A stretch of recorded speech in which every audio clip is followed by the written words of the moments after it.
it was a lot of fun out there. I was deucing away in the beginning. Missed a couple of the easier deuces on the back nine that I might have liked to got, but I made an ace on hole 17. And it really picked me up and hit a solid par on number 18 to keep in the 40s for a new record. 40s, baby. Come on.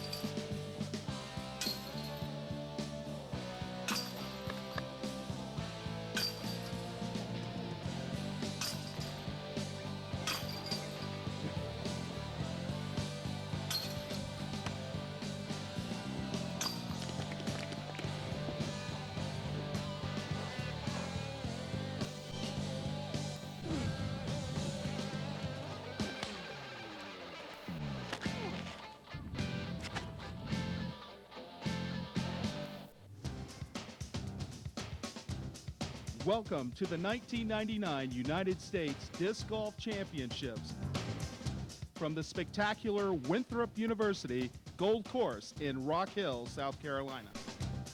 Brought to you by Innova Champion, the leader in disc golf products since 1983. Log on to www.innovadiscs.com. Also brought to you by the Professional Disc Golf Association.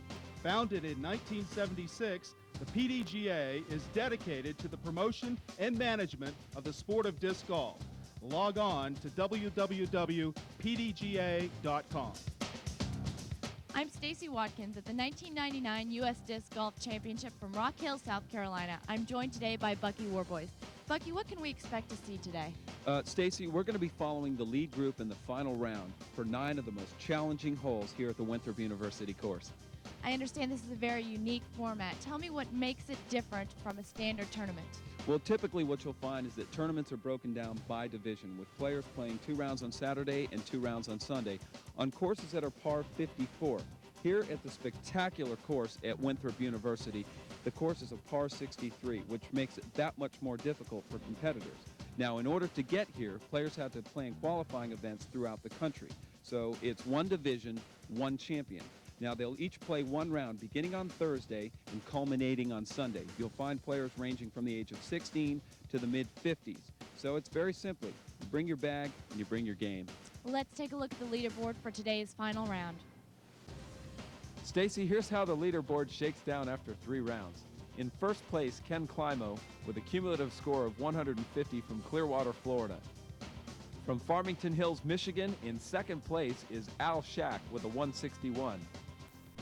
From Sheboygan, Wisconsin, Barry Schultz with a 164. And rounding out the lead group at 165 is Dr. Rick Vokes from Bowling Green, Kentucky. After 3 days of beautiful weather, the rain has set in as forecast. That's right, Stacie. A great day for the Ducks, but Ducks don't play disc golf. There you see Jonathan Poole, tournament director. Kudos to he and the staff. They've done a great job. And right onto the tee. There's no suspension of play, so as you see, Ken on the tee. Ken Climo, our 9-time world champion. Lacing a perfect shot right down the middle, what you would expect from the 9-time world champion. He's in perfect position now to get that shot in 2. He is indeed, Stacie, and he's just played fabulously all weekend. Next up is Al Shack. He's hiding his disc underneath his jacket to keep it dry for just a couple more moments. And you'll see that several times today, or as long as the rain's around. And, oh, Al catching an unfortunate break. Disc kicking to the right. Now, as the hole plays, the ground slopes away from you left to right, Stacie, and it sets up fairly easy for these golfers.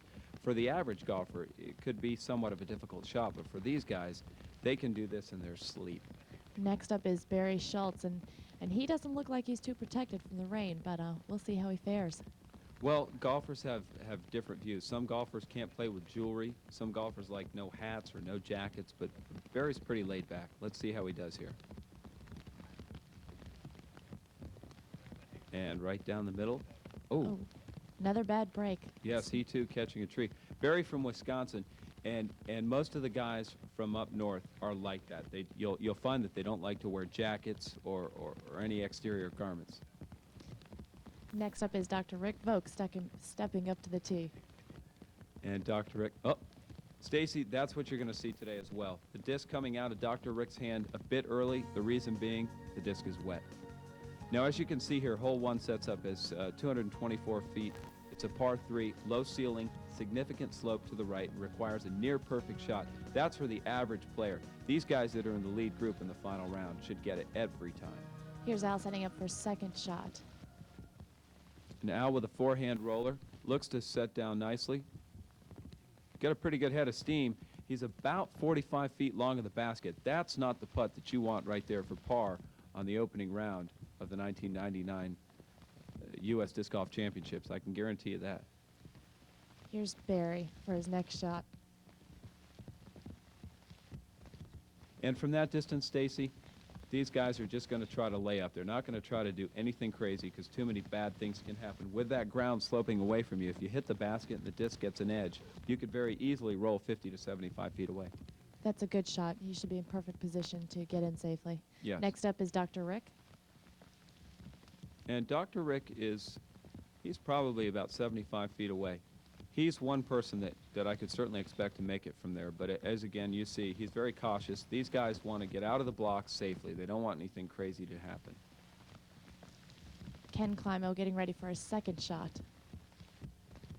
And he's in safely in 2.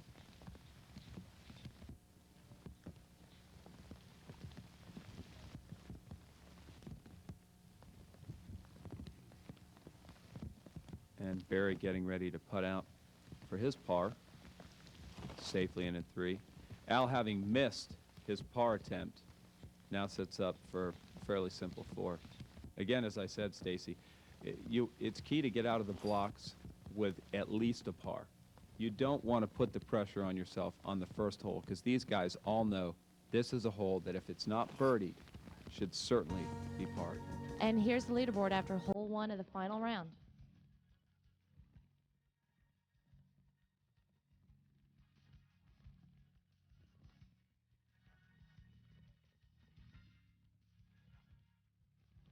Next up, we have Ken Climo on hole 2. Now, hole 2 is 262 feet, another par 3. Yes, and very similar to hole 1, a perfect shot right down the middle, except Kenny has busted through what we call the fairway, and he's left himself with a difficult shot for 2. He's not liking that shot at all. But again, the conditions have a lot to do with these shots, Stacie. Next up is Barry Schultz. Now, Barry didn't start off very well on the first hole. Let's see if he can regain some of his usual composure and get a good shot going into the second hole. That's right. And you'll see the towel in his hand. You'll see that's a familiar sight all day today.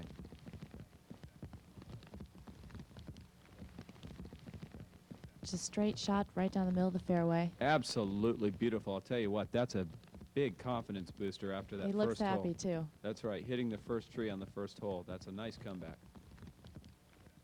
Rick Vogt now getting ready.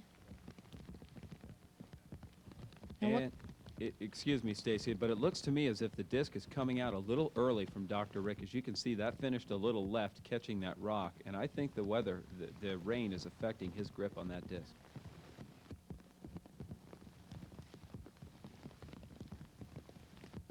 Now, Al's really needing a strong throw here because getting a 4 on the first hole is not what he was expecting. Oh. You hate to see him start off this way in the first 2 holes. Let's take a look at that again, Stacie. What happened here is when Al let go, the nose of the disc was up, and it rose just high enough to catch that branch and knock him straight down. Again, an unfortunate break. Here's Al for a second shot. Now you can see not only the rain, but you can see how cold it is out there as well. Now that's a great shot. Now what kind of shot was that, Bucky? Did he have a little spin on that shot? Yeah, it was just a basic turnover shot and just trying to flex it into the hole, give himself again something close when you're that far out. Here's Ken from behind a tree. With a little 2-finger. And again, as I said, Stacie, what you're going to find is if these guys are not close enough to get a guaranteed 2, they're just going to lay it up underneath the basket. Now here's Rick for a second shot. Oh, very close, just left of the basket, leaving himself about 5 feet. Again, very, very close to the hole. No problem getting in 3. No. Now, is this upward shot going to be more difficult for Al?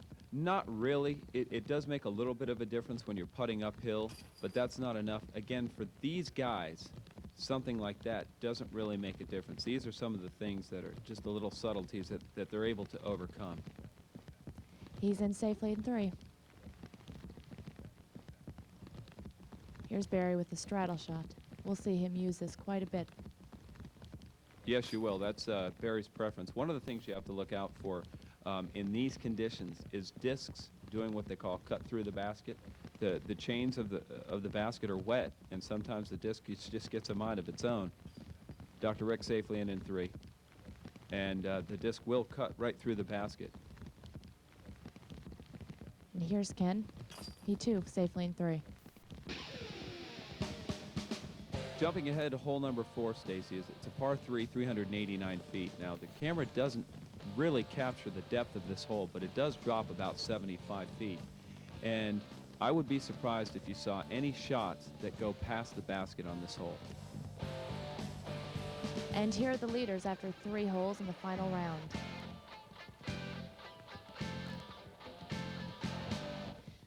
Bucky, what kind of shots can we expect to see on hole 4? Well, Stacie, as I alluded to before, I would imagine that you wouldn't see anybody past the basket here. What these guys are going to try to do is just put themselves in position to get a good chance for a 2. So let's see how Barry fares on this tee shot. And it comes out, as I expected, flat with a bit of hyzer. And let's see how he lands. He got a bit of a skip, but I'll tell you what, to the right of the basket, Stacie, what you're going to find is that there's been so much rain that the discs are not going to be conducive to skipping, that there's so much water, it's just going to grab the disc, and they'll have a tendency to stop right there with very little skip. Ken stepping up to the tee. I imagine we'll see the same type of thing from him. Kenny with a bit more hyzer. Kenny bit. likes to throw a rock on this shot, and yeah, as you see there, there's so much water on the ground, it just doesn't skip. As you can see with Dr. Rick, he's got a high-tech disc in his hand, which is more conducive to the skip, so let's see how he fares. A great shot, but a bit more flat. And He's very close, right there next to Ken's shot. yes, does get a fairly fortuitous skip. You can see on Al's face, Al is a bit dejected. He's worried, and I'm very surprised to see that. That seems to be tailing off a bit to the left, and he's come up well short. That's going to be a difficult shot for 2. Very, very closely out of bounds. Yes, and as you can see from the puddles here, and there's some guys having a good time, the Ducks. It's good to see somebody enjoying the rain. That's right. Al with a shot for 2, coming up left. Al is just, he's having a tough time. Now here's Ken's second shot. Ooh, just right of the basket. He didn't look too happy with that shot. No. Next up is Barry for birdie. From about 40 feet with the straddle putt, as you had mentioned earlier. Oh, just missing. You have to wonder if it had been raining so hard, do you think that would have been in? No, actually, I don't think that was a matter of the rain keeping that out. He just came up a little short. Dr. Rick from about 35 feet for his birdie.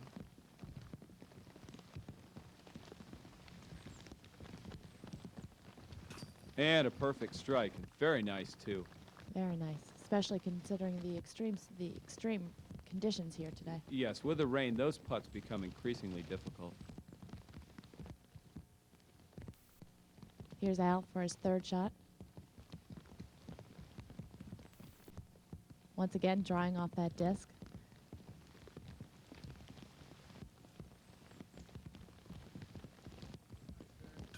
And he's in safely for par.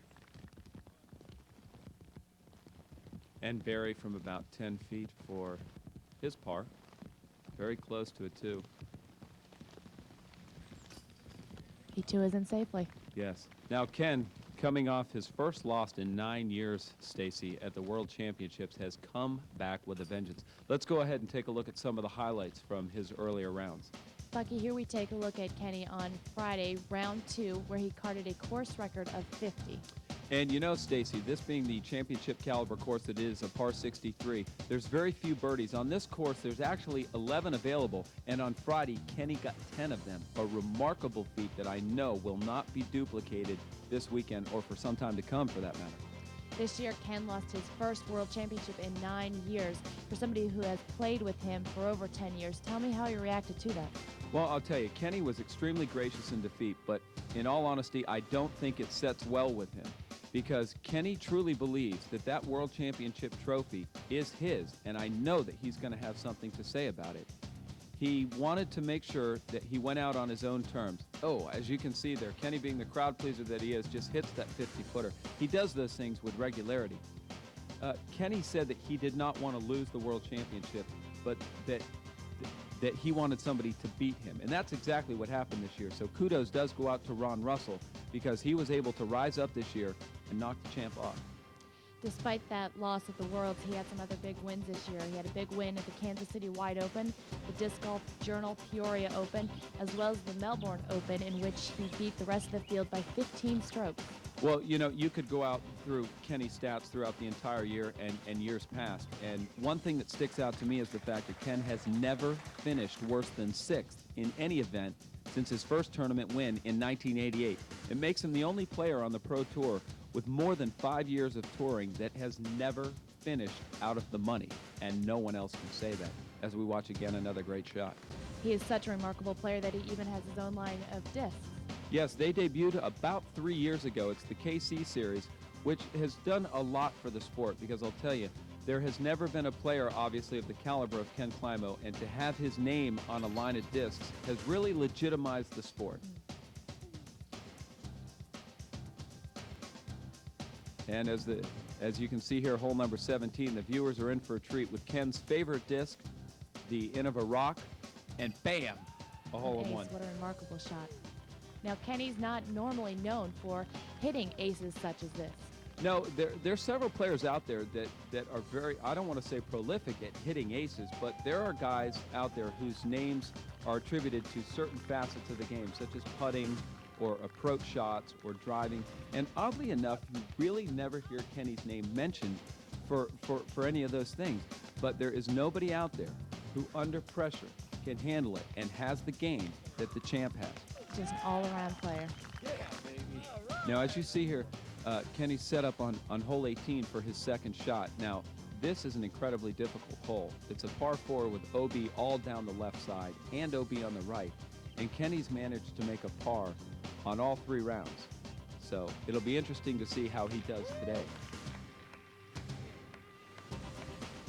There's Kenny finishing up, besting his course record, 50, by 1 stroke, carding a 49. Here we are, Bucky, moving ahead to hole 8, the second longest hole on the course. Yes, and Ken is up on the tee. I'll tell you what, this has become an increasingly more difficult hole because it has been conformed or redesigned from 2 holes into 1 real long one. As you can see, Kenny here, Stacie, throwing the special edition T-Bird with a big turnover shot. Being 1,000 feet, they can pretty much get up on this shot, for lack of a better term, and throw it as hard as they want. This hole is a par 5. Kenny's landed just to the left side of the road, very, very close to out of bounds. Yes, and next up you'll see Dr. Rick.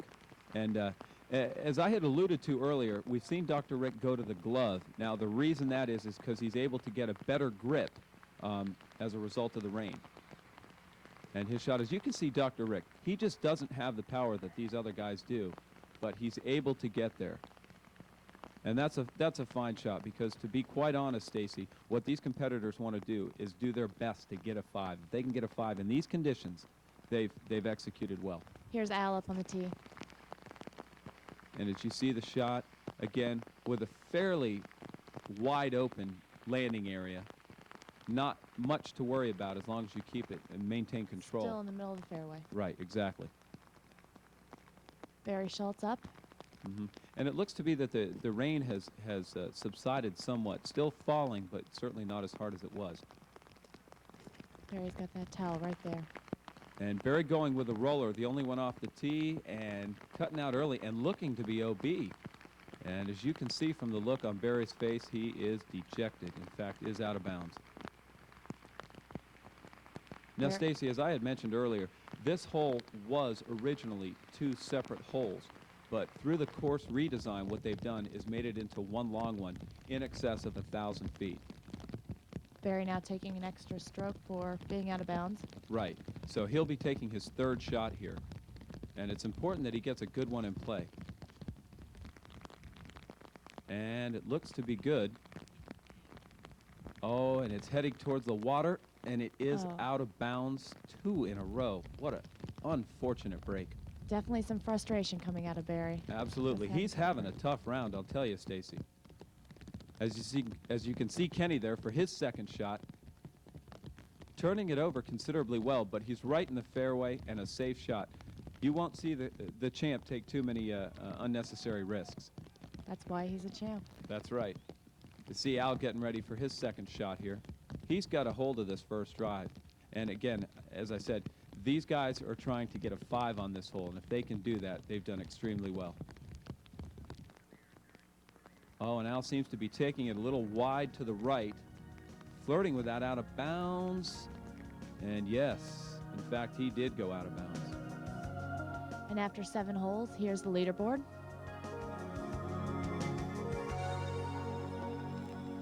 Now, here's Dr. Rick as he takes his 3rd shot. You've got ducks in the way as well. Yes. Kenny just waiting, trying to take the edge off any time that there's a slow players in front of you or maybe some commotion in the fairway. You know, these guys have intense concentration. I mean, these guys can show you what concentration's about. So if there is something that affects Kenny's concentration, he'll step off the shot. Now, he was thinking about going for it and try to go over. You can see the nod of his head there. He's decided to take the safe shot, just lay it out to the right, and play smart. Even though he's got a sizable lead, Kenny always makes the prudent decision. In addition to being just such a long hole with the out of bounds on both sides of you, it's extremely difficult, and that was the right move to make. Exactly, especially when the pressure's on. And now Al from out of bounds and gets a hold of a great hyzer shot just short of the corner. I don't think he can see the basket from there, Stacie, so it'll be interesting to see what he has to do. Here's Barry. Looks like he's about to go over the water. Considering he's been out of bounds twice, Bucky, is this a smart move? Well, I'll tell you, Stacie, what he's doing right now is pressing. He's been out of bounds twice, and he knows he's got to make something happen. And you're correct. You know, the other guys, as I said, are playing safe for a reason. They know if they can get a natural 5 on this hole, which is a par, that they're doing very well. Now, Barry has just fallen apart. We've seen that since the beginning. And again, as I said, it's very uncharacteristic of a guy of his caliber to have this happen. It's not uncommon to see from other players. But And now Ken Climo on his 4th shot. Stacie, that sets up perfectly for Kenny over the water. It's a hyzer shot, and as you can see, he's put it just shy of the water, but there's no trouble behind him on the putt, so he should have no problem executing that. Now here comes Rick, about to shoot over the duck. And what I think you might not be able to tell from the television is that this hole is actually on a peninsula, so you've got many factors in addition to the weather just to overcome. That's right. And Rick again plays a safe shot. He's come up a little short. I'll tell you what, this is the kind of hole that can make or break a tournament. This hole, and you see somebody there who's making this hole. He's liking this. He's having a good time. And I'll tell you what, I bet a few of those guys out there wouldn't mind him for a caddy. Up next is Al. He's getting ready. And it looks like he's got a spectator there. He does. Maybe he could get some tips from the duck. He's got a very low ceiling. He's got to try and get underneath in order to get to the hole. Right. Well, I think the duck likes it. So does Al. That's a great shot. Now you can see there, Stacie, he had a low ceiling, but what Al did is he used the terrain. He noticed that there was not a puddle of water, and he was able to use the rain that's on the grass to skip up close to the basket. Barry's setting up for his 6th shot. He needs to make this crucial putt.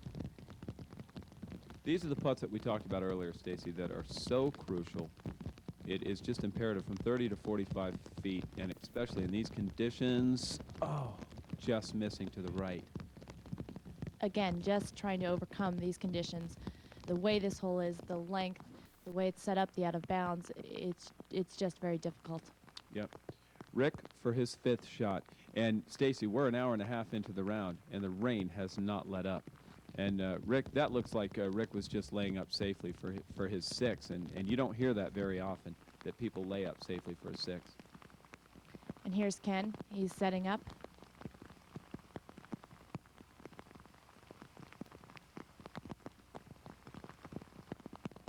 And Kenny safely in for his 5, the only 5 on this hole, which won't be duplicated by a lot of people today in these conditions. Al's up. He's on his 6th shot, and he's in. Stacie, I'll tell you, well, there you go. You got to look at it, folks, right there. The mascot of the entire round right there. And he's the only one. He and his friends are the only ones having any fun out here. Well, of course, the champ's having a good time today. But, Stacie, that's the type of hole that where somebody who's down and is pressing, like I mentioned that Barry was pressing, what happens is you get down a stroke or two and you try to get it back. You've got to know when to try to pick your spots. And not to say that Barry wasn't choosing wisely there, he just had some unfortunate breaks. Bucky, we caught up with PDGA Commissioner Jim Chalice earlier this week to discuss qualifying for this event. Well, different than the World's Championships, we have only one division of play here. We have the best of the best. At the Worlds, we have a lot of different divisions, age divisions of play. And the way the players got here this year is they qualified at various tournaments throughout the United States during the year. As well, we had some exempt players, typically former World's champions, that were also qualifying for this tournament here at Winthrop University. And here's the list for the 2000 qualifying events to get you to the United States Disc Golf Championship.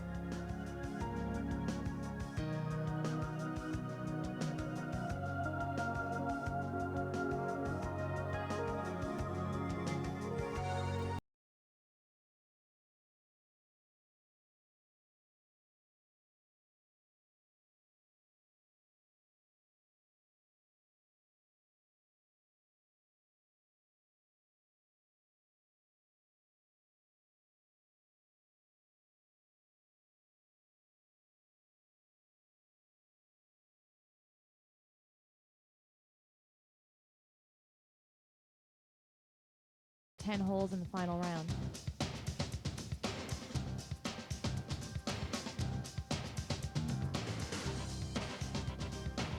Moving ahead to the 11th hole. Kenny on the tee, Stacie. Trying to do a punch shot right down the middle. Oh, that one got away from him a little bit. Actually, Kenny may have been going for the hyzer shot there, or could have just very well got a little sticky. As I said, sometimes even when it's wet, the disc can do crazy things, so certainly not a shot that he was looking for. Dr. Rick up. Precision is definitely a must on this hole, right off from the tee. Absolutely, and as you can see here from Dr. Rick's shot, a great shot. Precision is what he got, right down the middle, and that's what you're looking for. This is not a hole that's going to be birdied by a lot of people, and certainly not in these conditions. Barry stepping up. What are they thinking? What's going through their mind right now as they attempt to clear these trees? Well, first of all, there's a great shot by Barry down the middle. A little longer than Dr. Rick's, but what happens, Stacie, is when they get up there, depending on where they're sitting on the card, and in Al's case, having struggled in the last couple of holes, and Barry's case, what happens is they're stepping up there and they're saying, we need to par this hole. And Al got off a great shot. So Rick and Barry and Al are in the middle, and they're looking good. Kenny, unfortunately, has found some trouble off the tee, and let's see what he does, if he can recover. Ken setting up for his second shot. Ouch. Wow, I'll tell you, Stacie, that's not... what happened there is Kenny slipped. I'll tell you, it's been raining for so long. They've been playing for 2 hours now that the rain has just turned the mud into, like, ice, and Kenny slipped on that shot, because rarely do you ever see Kenny have 2 bad shots consecutively. We'll see what he can do coming now on his third shot. Oh, and stopping. He's having trouble with the footing. It is very difficult to get good footing out there. There we go, and he uses a roller shot. Yeah, something that you haven't seen Kenny throw all day today, and just a great shot considering rolling and flirting with the OB on the left-hand side. There's OB all down the left side, Stacie, and on the right side, there's an actual ball field. But there is a hill that kind of keeps you from going up there, and there's an actual mandatory on this hole that makes you, as you can see in front of Al there, there's a sign that says mandatory, and you have to stay to the left of that. Here's Al kind of positioning himself up on top of the hill. And a great shot, about 10 feet from the basket. So Al's found some new life here on hole 11. I bet he'd like to play this again as well.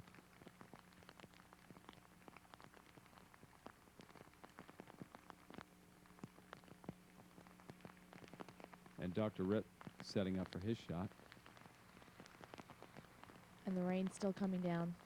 Yes, relentless. Nice to see the spectators.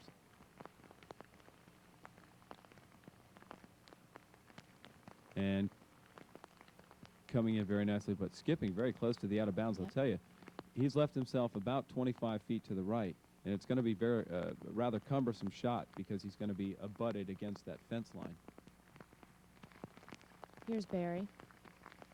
I don't know if Barry can actually see the hole from here.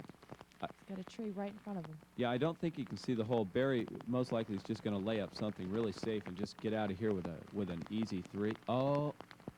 But I'll tell you what happens, Stacie, you lose your concentration, and either A, he lost his concentration, or B, the weather had something to do with it. Hey, there's a couple of guys having some fun. We've recruited some people to help hold the umbrellas. Yes, that's right. The life and times of the cameraman. Here's Barry. Looks like he's going to try and use a roller shot. Try and go up the hill a little bit, get a little bit closer to the hole. And rethinking things. Actually, I think he's just drawing off his disc. He may only have a two-finger shot here, Stacie. May not have an opportunity to actually get that backswing for a backhand shot. So taking a rock out and just pitching a little two-finger shot that'll flex back towards the basket. Oh, and he has just found a world of trouble on this hole. I bet he's waiting not only for the rain to stop, but for this round to be over. Now, Stacie, I'll tell you, Kenny has had another incredible year. This year in the Triple Nugget, which consists of the Browns and Bows, the Browns Valley, and the Motherlode Grass Valley out in California, Kenny won 2 out of the 3 events. And considering the competition that they have out there, again, he's just had an incredible year. Kenny's setting up for a shot. And it looks good. Just a little basic turnover shot coming to the basket with his putter. Right in the mud, but it does leave him with a good shot and an easy shot when he gets up there to putt out. And now Barry out, and Barry too has had just an incredible year. He's been, he's been playing for about 16 years, but he didn't turn pro until 1991. And of course, Barry qualified this year at the Masters Cup in Santa Cruz, where he finished first place. And De La Viega is one of the greatest courses that you'll ever find in disc golf, and that's what I've heard from several golfers.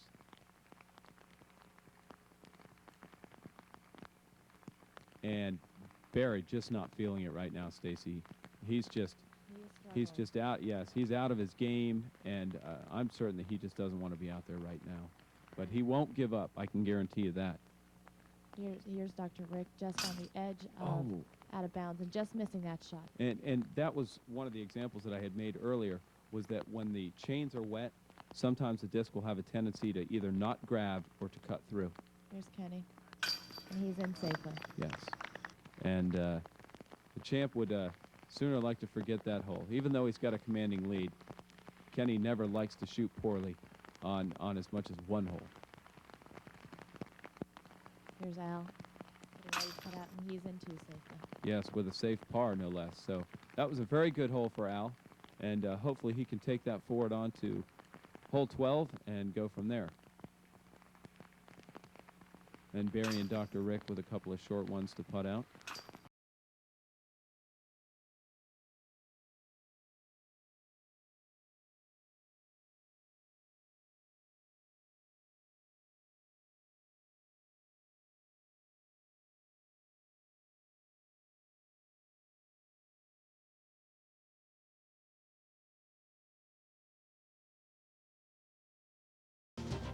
Here we are at hole 12. Al teeing off, and it is still raining. Bucky, look at that. I'll tell you, there's been some, and that's a good throw for Al, considering. I'll tell you what, Stacie, I've played in a lot of tournaments since 1991, which was my first year playing, and I have yet to see a tournament that had this much rain for this length of time. This is just brutal. After a while, not only does it wear on your game, but you just get sick and tired of it. Dr. Rick with his drive. This is a 650-foot hole. It's a par 4. Bucky, tell me about some of the obstacles they might come across. Well, first of all, Stacie, as Kenny tees off here, I want to go back and mention something about Dr. Rick. As you can see the ropes down the right-hand side, that's an OB line where Kenny flirts with it and comes in safely. You'll notice 9 times out of 10 that Dr. Rick is probably 50 feet behind each of the other golfers. But you notice where he is. He's in the lead group, and that's for a reason, because he's a consistent golfer. He's very, very rarely ever off the beaten path. So as Barry sets up here, we've got OB down the left side and the right side, respectively. And again, the tee shot here, the optimum shot, is just to get something out into the center.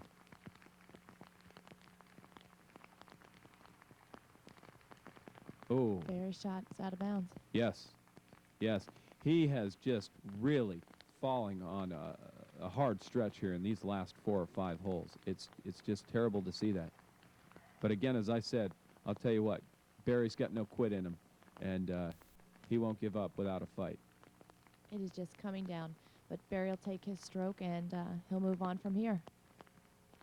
What kind of shot is he going to go for from this position? Well, from this position, Stacie, he certainly can't reach the basket, so what he's going to do, he's going to try to throw it as close to the neck, which is the entrance to where the basket is. It's about 320 feet to where he is. And he's left himself about 35 feet short, which gives him an opportunity for a long par, or actually for a bogey, considering he was out of bounds. But difficult at that. Dr. Rick setting up. He's fairly close to the middle of the fairway, going over the out-of-bounds area. And sneaking through.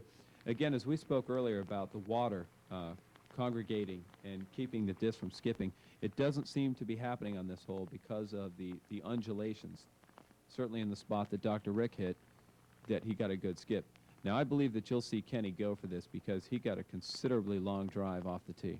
With the lead he's got right now, too, it's not too much of a risk for him. No, it's not too much of a risk. And as you see, Kenny, he's using the birdie bag there. What that does, it's kiln-dried wood. It's sawdust, and it keeps the disc dry. But Kenny's always the prudent golfer. Even though he has a great lead, unless it's for show, he doesn't like to take risks that are unnecessary. Was that a special disc he pulled out of that bag for that shot? That was a rock. That's Kenny's favorite disc, and he has several of those in his bag that are in different degrees of stability. And that was one of his older ones that's a bit beat up. Al setting up, trying to get his disc dry. Virtually impossible today. Virtually. Al qualified this year, Stacie, at Bowling Green, finishing 4th, and he's been touring all year long with fellow Michigander Todd Branch, and they've hit 22 events, 16 of them being super tours, and they both left full-time jobs to travel in a Winnebago, which most people couldn't understand. As you see his approach shot there, just a great shot, just about 30 feet short, and throwing one of Kenny's favorite discs, the rock. Something that is obviously evident is that these guys love this game, as do the fans who have managed to stay throughout the rain today. Exactly. Also, Al's best finish ever at the World Championships was this year in Rochester, where he finished in 4th place. There's somebody helping them out, holding a disc, trying to keep it dry. Yeah, as you can see from the video here, the rain is just relentless. It has not stopped. Now almost 2.5 hours into the round. Barry's setting up for a shot. A straddle putt, although I think he's a little far for a putt. And giving it a good go, coming up a little short on the right. This landing area is mulch, so it's conducive to making the disc stop. And Dr. Rick. With a little turnover, just laying up, nice and safe, so he can get out of there with his par. Again, very consistent in his shots. And Ken. With a great putt for a birdie on this hole. Just a great shot, well executed. A safe shot into the fairway, a good upshot, and a great putt. He's definitely proving his championship worthiness. Yes, he certainly is. And now Al's got a shot from about 10 feet closer, so he also has an opportunity for birdie.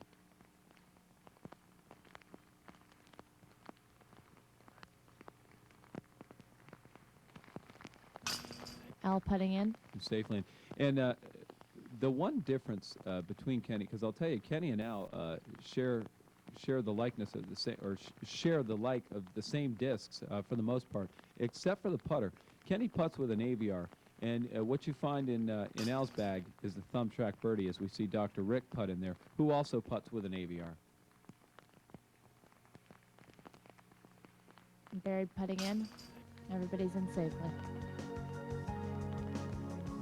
Here's a look at the leaderboard after hole 12.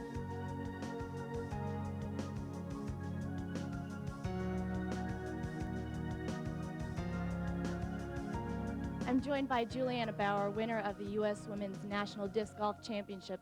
First of all, Juliana, congratulations. Thank you. You're coming off an incredible year winning the World Championship. Tell me a little bit about what it felt like today to put that final putt in the 18th hole. It's always a relief to finish off the tournament. The course here is just amazing. It's a joy to play, such a beautiful course, a true golf course with the OB and the length. It's just a beautiful place. How much of a factor was the weather for you today here at the university course? Unfortunately, it did come into play. It's been raining most of the day, which makes it much tougher to grip, to get a good grip on your disc, which makes it harder to throw far, and that's necessary on this course.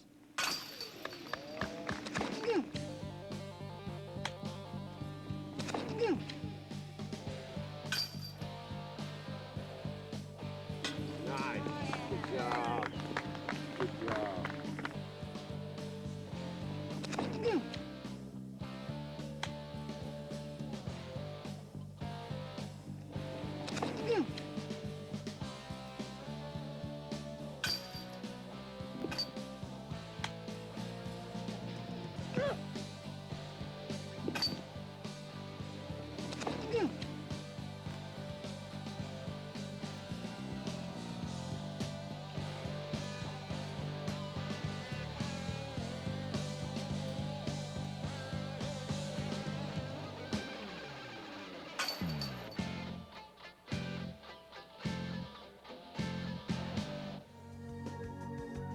Here's the leaderboard after hole 15.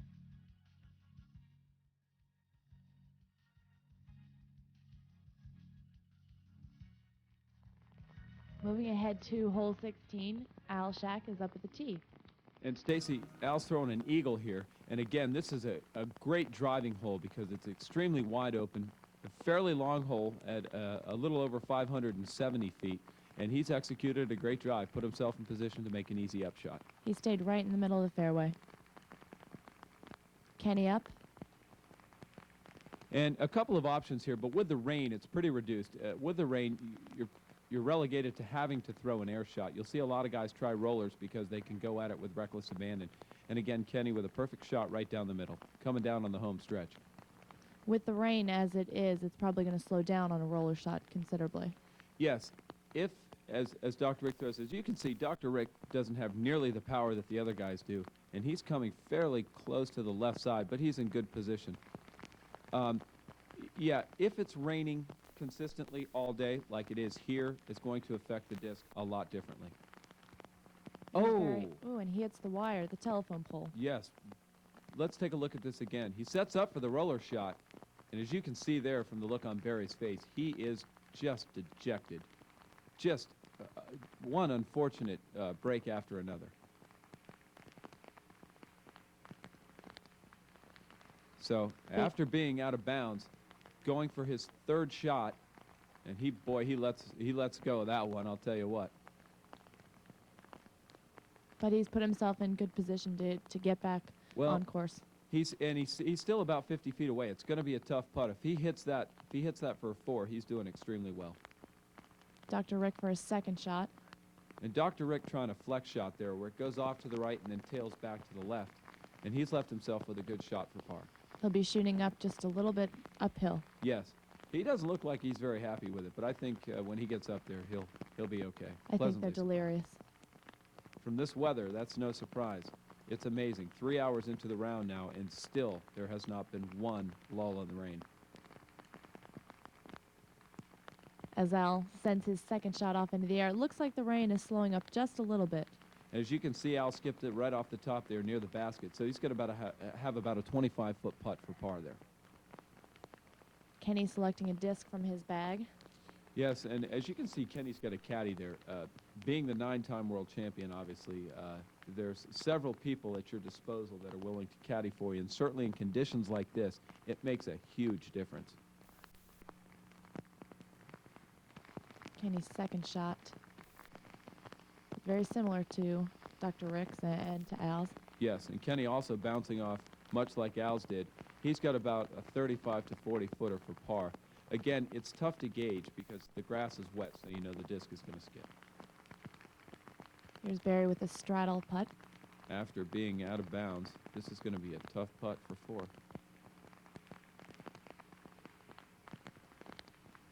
Oh. He's just a little long on that shot. Now Dr. Rick trying to keep his disc dry. Again, as I said, Stacie, earlier, these players are used to playing in conditions like this, but not for this length of time. Again, I've rarely seen a tournament where it has rained start to finish for an entire round on a course with this level of difficulty. Oh. Barely missing. Barely. Just coming up short. In the nubs, as we say. He's smiling, though. Yes. He's ready for it to be over. And Kenny, oh, around the world there, just creeping it in on the left side, but that's okay. He'll take that par and run. Coming down with 2 holes left to go. Here's Al, getting ready for his par shot. And he's in safely. Yes, and I'll tell you, I really got to give Al credit because he hung. He had a few bad holes there and brought it back together, starting on hole 11 with the only par, and he's brought it back to respectability. Very nice. And Barry's in. He'll finish with 5. Yes, he had just an unfortunate break hitting that wire. Out of You'll bounds. see courses, because they're in existing parks departments, you will see courses from time to time that have power wires or man-made objects that come into play.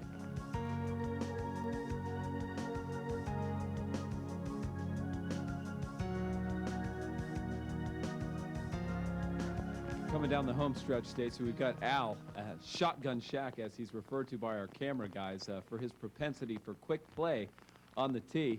Lets one go on this short hole, 242 feet.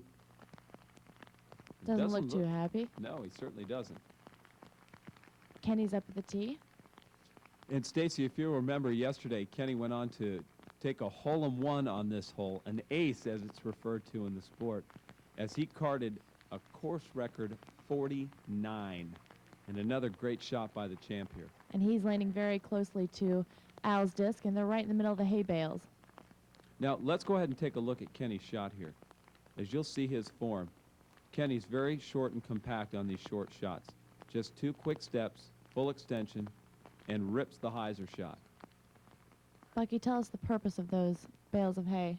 Well, the bales of hay actually act as a green similar to traditional golf. So the entire landing area between the tee and the bales of hay are considered out of bounds. It must come to rest within the confines of those bales of hay, as we see Dr. Rick, who most assuredly will get inside, and he Oh, just that's a great parks it. shot. That's known as valet parking. Barry stepping up to the tee. And I'll tell you, I had made a comment earlier about Al bringing his round back to respectable, to take nothing away from what Barry's done and his accomplishments this year. Unfortunately, Barry just had a real bad round today, and sometimes that happens, but he will be back. You can believe that. A great shot right there, what's referred to as a knife. Al standing in, getting ready to putt out. With his thumb track birdie. There we go, and For he's his in a 2. I think it ended up a little better than he thought it did from the tee. I think so. A lot of times, a perspective from the tee may lead you to believe that you've skipped into the water because you don't actually see the last couple of feet. When they get that close, they're not entirely sure. And Kenny from about 10 feet, easy. Very easy for him. In and two.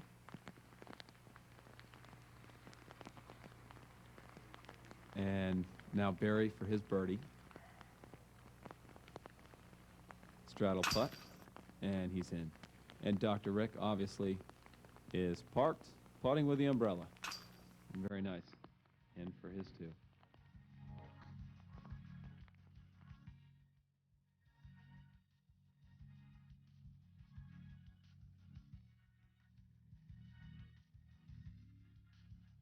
And here's Al stepping up to the 18th and final tee of this round. And he's going to be throwing an eagle here, Stacie. Again, this is an opportunity for the guys to either throw a turnover shot or a roller, and Al's elected to throw a big air shot. This is a par 4 hole with a pin up towards the top of the hill near the clubhouse, which is barely visible from the bottom of the tee. Yes, they can't see it from the tee. Ken Climo now stepping up. He's going to go for the same type of shot that we saw Al. Yeah, it's just going to be, Kenny's right now, he's on cruise control. He's just coasting, and he just wants to, you know, he'll put on a little show here at the end. And Kenny's got a little streak going. He's birdied this hole the last 3 times that he's played it, so he's going for 4 for 4. Dr. Rick with his tee off the 18th hole. Again, just a smooth technical shot. Dr. Rick has not played poorly today. It's just that he wasn't able to really card any birdies or really turn it on. And you can see, although the rain's let up slightly, there's still a significant amount of water that's stopping those discs once they hit the ground. Yes, better than 4 hours of rain now, just since the start of this round. And Barry with a bomb roller. Bomb is a type of disc, and he's headed straight for out of bounds, and wouldn't you know it, boy, when it rains, it pours, and there's no pun intended there. Barry just has not had a good break all day long from the first hole. Dr. Rick setting up for his second shot. What kind of disc is he going to use here? Dr. Rick's going to use a high-tech disc here, and very simply, Stacie, he wants to use that for the skip, the propensity for it to skip at the end and bring it back down to the left towards the basket. And just traveling out of sight. That may have come up short and could be out of bounds. We'll have to take a look at that. And from the look on his face, I think he knows it is short. It was definitely headed in the right direction, but yes, did come up a little bit short. Here's Ken. Ken throwing a rock, which is his go-to disc. Looked like he slipped again a little bit. He did slip a little bit, but I'll tell you what, that is just perfect, and he is in a golden chance there to not only win the tournament, but to go 4 for 4 on a most difficult hole. This also was one of the ones that was redesigned. They added about 200 feet. It's a good thing that mulch is there to slow those up a little bit. Indeed. Here we see Al stepping up for his second shot. And Al also choosing a rock, looking to get a skip. That looks to come up a little bit short. I don't think he's out of bounds, but... Here's Barry with his third shot now coming out of bounds. Right. And boy, he looks to have pulled out a little tight. I'll tell you what, it would not surprise me to see him out of bounds there, but I sure hope that he didn't end up OB. Now, Al having birdied 3 out of the last 4 holes, Stacie, he's put himself in a real good position to hold on to second. So barring any unforeseen charge from somebody in the second group, he looks to have been able to hold on. Here's Dr. Rick on his 4th shot. He, too, went out of bounds on this final hole. And laying up safely for his 5. And as we see Al setting up for his birdie putt, very difficult. So most likely he's just going to lay up knowing that he's carded a fairly good round and that it's up to the guys behind him to catch him. That's with an easy par right there for him. Ken Climo setting up. Now he's birdied this hole 3 times already. He's setting up for his 4th possible birdie. And the winning putt of the tournament.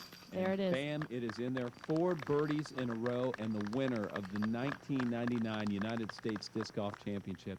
Unbelievable. Stacie, I got to tell you, there's proof in the pudding, the fact that Kenny plays so well here. Back in '97 at the World Championships, he was down by 7 strokes during the 7th round, in which he closed the gap to within 1 and went on to win by 7 strokes over Scott Stokely, carding an incredible hole-in-one on the 3rd hole of the semifinal round, as we see Barry putt out there. But it just goes to show you that Ken Climo, it's not a fluke. It's not a fluke that he lost this year at the World Championships. Ron played a great tournament, but I'll tell you what, there was nobody that was going to defeat the champ here at Rock Hill this weekend. and then Dr. Rick and Al both putting out, and we saw Barry smile, and I think that's the first smile we saw on his face all day today. And now let's go to the results of the 1999 United States Disc Golf Championship. Ken Climo karting an incredible 9 under in the final round deluge of rain. It was just incredible with a 15-stroke victory. And Al Shack shooting a 5 under, enough to lock up second place with a 219. But I'll tell you, coming up from behind, Craig Gangloff and Phil Arthur both karting a 6 under 57. And Craig, the only one with a bogey-free round, very respectable at 3rd and 4th place. And David Greenwell karting a 5 under 58 in the final round. David, known for having the most total combined wins at 100 in the Open division and 30 in the Master division, is tied with Mike Moser and Rick Vokes. Rick shooting a disappointing 1 under for him. A good round nonetheless, but certainly disappointing. And also Barry Schultz, certainly with a disappointing round at a 1 over par. He comes in 8th place. And local Stan McDaniel and former Masters World Champion coming in at 11th place, finishing 3 under par. Very nice considering the weather. And Al Shack's fellow Michigander Todd Branch in a tie for 12, shooting a 4 under par 59 in the final round. A nice finish. Current world champion Ron Russell shooting an even par in the final round, having his struggles in this final round, coming in a tie for 12th place. Local Kirk Yu finishing with a 67, certainly disappointing for him. Kirk, having been in the lead group in the second round, finishes alone in 17th place. And finally, Jim Myers in a tie for 18th with distance world champion Scott Stokely. Jim having shot a 64 today, but taking an ace on hole number 4 earlier in the week, so certainly some just desserts for Jim Myers. There's again a look at your leaderboard for the 1999 United States Disc Golf Championship. Well, Stacie, we've enjoyed an incredible week here at Winthrop University, and I tell you, I must say and send out a great thanks to all the folks here at Winthrop University, and most importantly, at the Winthrop Conference Center, where they put us up for the week. And in talking with several of the competitors, the bar has been raised, and certainly from the PDGA standards, the U.S. Disc Golf Championships has garnered itself the recognition as now the second major on tour, behind that only of the World Championships. What did you take from this, knowing this is your first tournament and first experience around the sport of disc golf? What are your feelings? Bucky, I have to tell you, personally, I was just truly amazed by the sport in itself. I could not get over the players' intensity with each and every shot, and also the finesse and the complexity of the game itself. I was definitely surprised, and I'm looking forward to being here again. Well, we certainly need to thank Jonathan Poole and the entire staff, because they put on an absolutely incredible tournament by all standards. Again, the bar has certainly been raised, and they did just a fabulous job considering the inclement conditions that they had to deal with today on the final round. We also would like to thank the PDGA for their support for this tournament, and all the volunteers that helped during this final round with such terrible weather. And certainly last but not least, Innova Champion, with which we could not have done this production or this great tournament. So we would certainly like to invite all of you out next year from October 12th to the 15th. It's the second annual United States Disc Golf Championship. Make sure to look for a qualifying event in a town near you. Bye-bye till next year.